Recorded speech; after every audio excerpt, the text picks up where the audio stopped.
कभी गांव गांव में दिखाई देने वाला मेहनती और इंसानों का साथी आज गायब हो चुका है।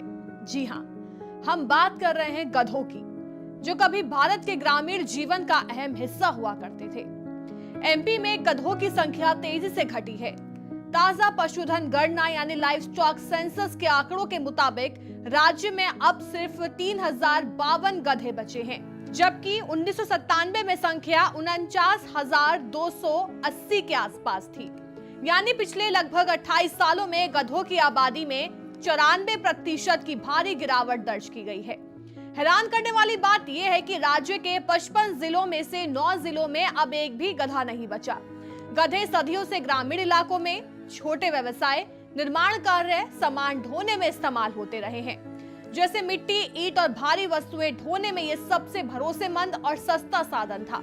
लेकिन आधुनिक युग में मशीनों और ट्रैक्टरों के बढ़ते इस्तेमाल ने गधों की उपयोगिता को काफी हद तक खत्म कर दिया है।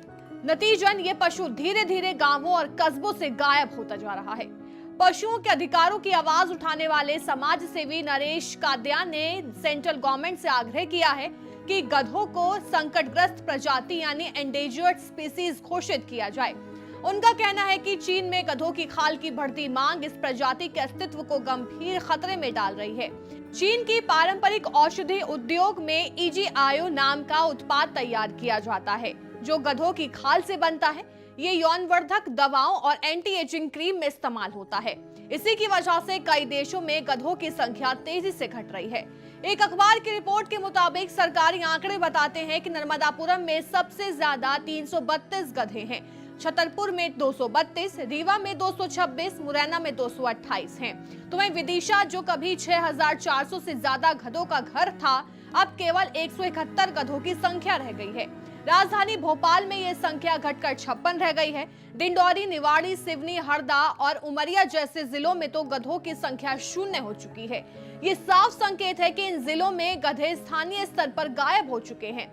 मशीनों और आधुनिक वाहनों का बढ़ता उपयोग, गधों के पालन में आर्थिक लाभ न होना, शहरीकरण और रोजगार के नए साधन, गधों की खाल का अवैध व्यापार।